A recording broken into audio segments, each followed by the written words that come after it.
Барлықтарыңызға сәлем. Бүгін біз маршмеллоу дайындаймыз. Ол өте оңай жасалынады. 2-ақ ингредиенттен тұрады. Ол су мен қант. Дүкендегі маршмеллоудан айырмашылығы жоқ. Осы каналға тіркеліп, видеоларды жібермей көріңіз.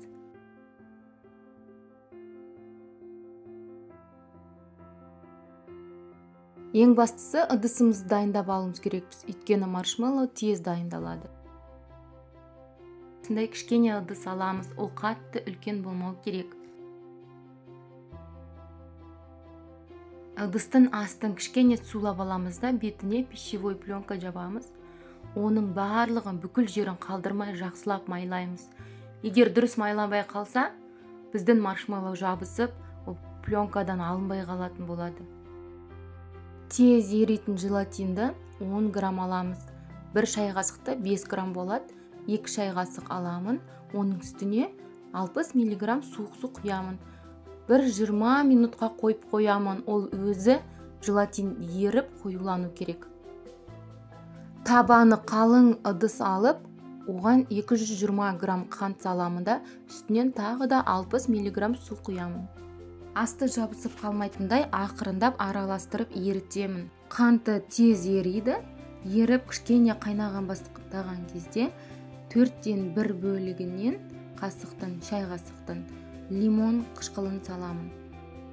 Оны жақсылап араластырып, тағы да қантты ары қарай ерітеміз. Небары бұл процеске 6-7 минуттай кетеді.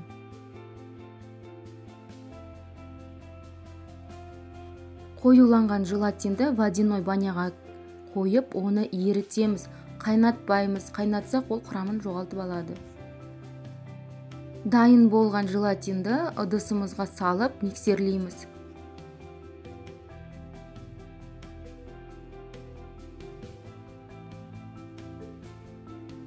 Сиропты 108-115 градусқа дейін қыздырамыз. Егер сізде термометр болмаса, оның дайын болғанын стақандағы суға 1-2 тамшы тастаған кезде ол домаланып түседі, ерімей. Вот сол кезде дайын болды деген сөз. Енді миксерленіп тұрған желатиніміздің үстінен жаңағы сиропты ақырындап құямыз. Көлемі өзгеріп, әппақ болып, осылай қоюланып түседі. Сол кезде өзіңіздің қалауыңыз бойынша краситель қосуға болады. Мен кішкене пышақтың ұшымен жасыл түс салдым. Мятный түс сияқты болатындай. Түсі шыққанша миксерлейміз, көп миксерлемеуіміз керек. Егер көп миксерлеп қойсаңыз, ол суып, қатып қалады. Онымен жұмыс жасау мүмкін емес болады. Тез-тез жұмыс істеу керек. Дайын болған маршмеллоуымызды жаңағы ыдысымызға салып, бетін тегістеп, пленканың екінші жағында өсімдік майымен майлап, бетін жауып қоямыз да, холодильникке 2 сағат, 5 сағат, немесе түнгіге қойып қойға болады. Менде 4 сағат тұрды.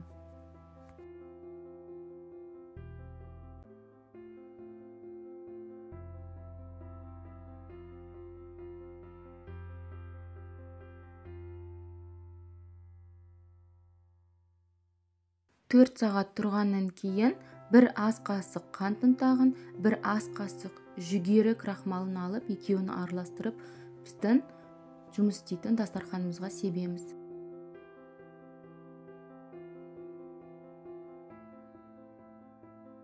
Тоңазытқыштан шыққан маршмеллоуды алып, осы ұнтақтың үстіне саламыз. Ол қолға жабысады, өте қатты жабысады. Сол үшін оны біз ұнтаққа аунатып аламыз жақсылап.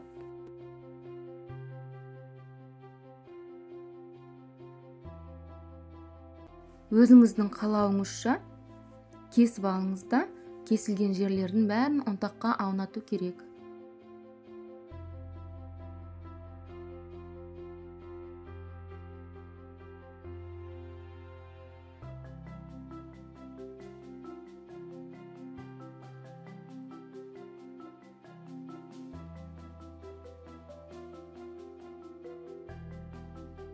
Міне, маршмеллоу дайын болды. Қайнатып еріткеніңізге 6 минут кетеді. Оны миксерлегенге 10 минут кетеді. Тоңазытқышқа сала саласыз. Тез әрі дәмді.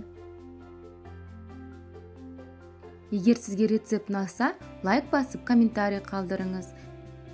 Осы видеоны соңына дейін көргеніңізге рахмет.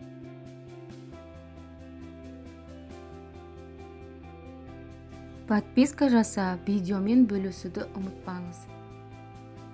Әрқашанда менімен бірге болыңыз, сау болыңыз.